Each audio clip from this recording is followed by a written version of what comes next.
In this video, I'm going to be giving you an inspirational pep talk and introducing a concept that may change how you think, how you perform, especially if you're an athlete. And that is that everything is mental. Everything is all coming down to your brain power, your ability to process, focus, concentrate, and believe you can push through those limits. Now, you might be thinking, sure, that's obvious, or why does that matter, or well, what about these things? Is that just mental? And I want to give you a clear example of where people fail at this and where that moment of exceptionalism pulls through. So let's look at star athletes or sports in general. Some people might say, hey, this is a very physical thing. So how could that be about the mind, mental? Isn't sports reserved for the jocks or the people who are not so smart and just very good at physical behavior? I think this is a very outdated, maybe 80s or 70s or 90s view or thought, and it's good to see that some TV shows and films are adjusting, but when you really think about it, sports require a lot of mental ability as well.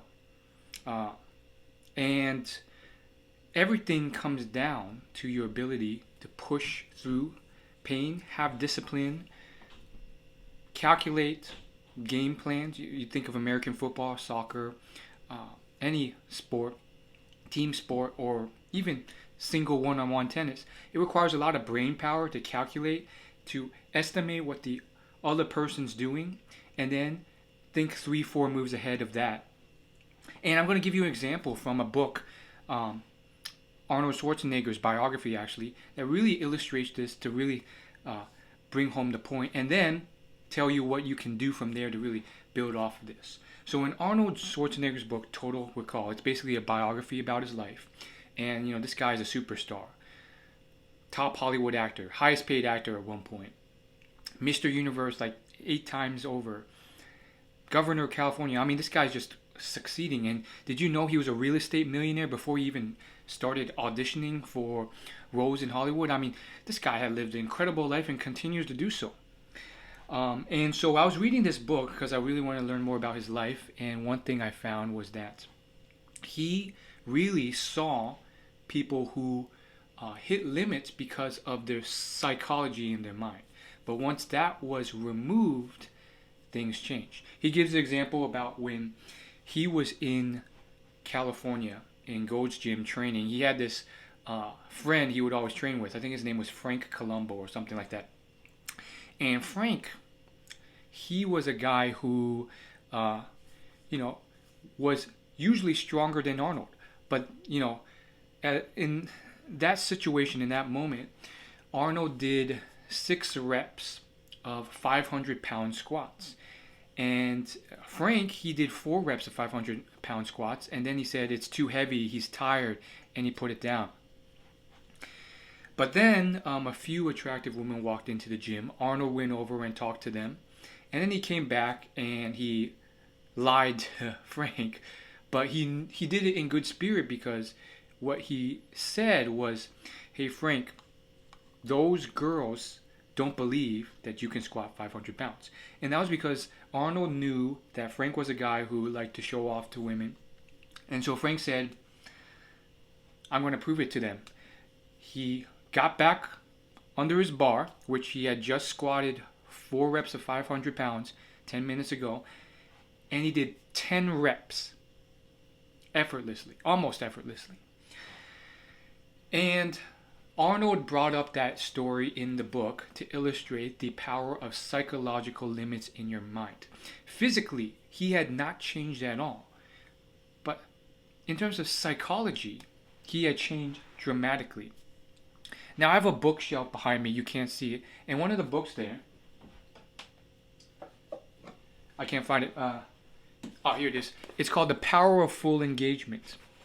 And the whole book is about how these coaches, Jim Lohr and Tony Schwartz, has helped hundreds, if not thousands of people. Mostly athletes, Olympians, people at the world-class level, but also people who run businesses, who are part of the corporate world.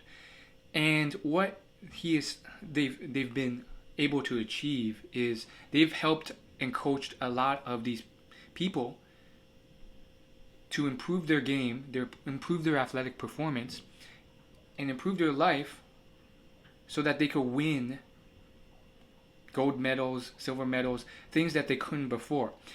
And for them, to sum it all up, it comes down to the mind. It's not so much your physical.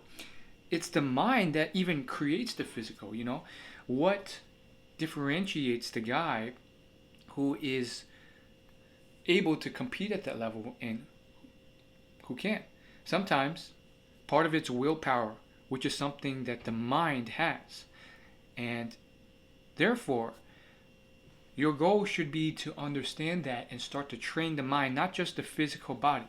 You don't want to be the person just strong physically, but weak mentally. And the great thing about it is that you can, with books like this, there's a lot of different strategies, but sometimes it's just about belief as a starting point.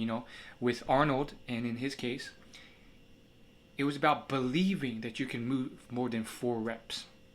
He also tells a story about how in the 70s, there was a 500-pound psychological limit for world competitors for the clean and jerk, similar to the 4-minute mile. And then one day in the 70s, one man broke that record. He cleaned and jerked 501 pounds. And sure enough, that psychological limit had been broken, and 3 other people that year broke that record too. There are other approaches. This book goes into more detail, and they touch more about energy. Their whole thesis is about how it's about energy creation, energy storage, and that ability to identify and create that energy that really creates the success that you want in life. And for them, their energy is broken out into various categories: spiritual, mental, psychological, physical energy. Energy is not just physical. It's all these other things, many of which start and end in your mind. So, when you think about personal development, when you think about just peak performance, you got to realize that the champions, they are not just playing a physical game. They're doing a lot of psychological things that put them 10 times ahead of the guy in 2nd place, 3rd place, and 4th place. And those other competitors don't even realize it. American football players, the best ones, even in their off seasons, they're not just training their body. When their body is resting or recovering, they're analyzing tapes constantly, taking notes, looking up strategies, team formations, movements, breaking down others' plays, and strengthening their knowledge, their wisdom, their pattern matching. And it's all part of it too. I recently finished Tom Brady's book, The TB12 Method, and check out my video on that for more detail. But one thing I found in the book that relates to this is that he recommends brain drills, because he does them, and he recommends you should do them too as part of his TB12 method. And so since I found that out, I actually downloaded the app he recommended, Brain HQ, and it has all these exercises. I'm on the free plan, which I think is good enough for me. It has all these exercises to really help you with pattern recognition, memory, cognition, name recognition, pattern matching, all these things that, are training his mind, not just his body. So there's the end of my rant.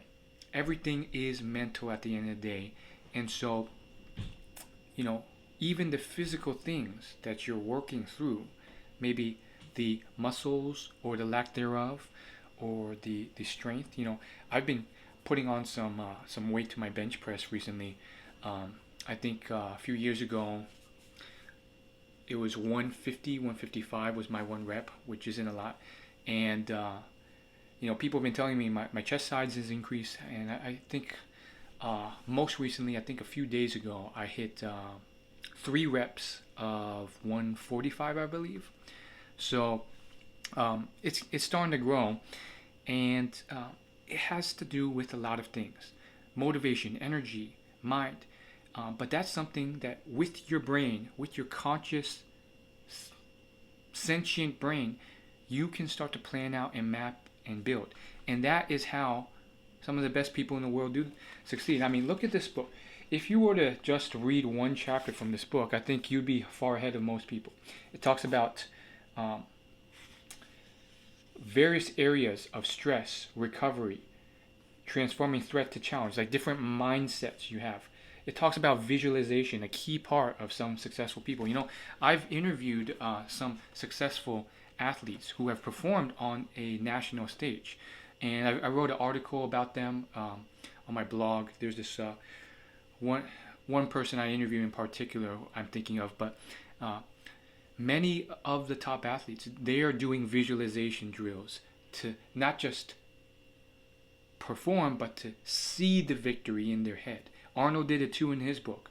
He visualized his win himself on that podium many times. And so all of this plays into it. But I think, check this book out. If you want just one tip from this book, are your energy levels in check? Are you spiritually on point? Are you mentally? Are you psychologically? Are you physically? Where are your energies? And if something's missing, you need to start to correct for that.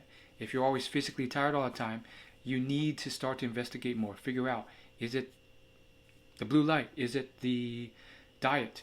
Is it something else? The caffeine.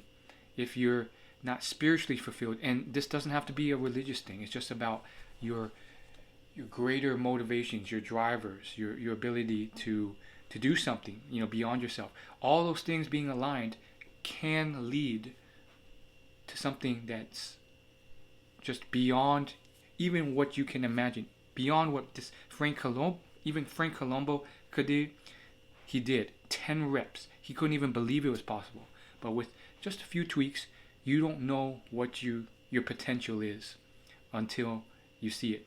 So thanks for watching. Like, subscribe, comment. I'll see you later.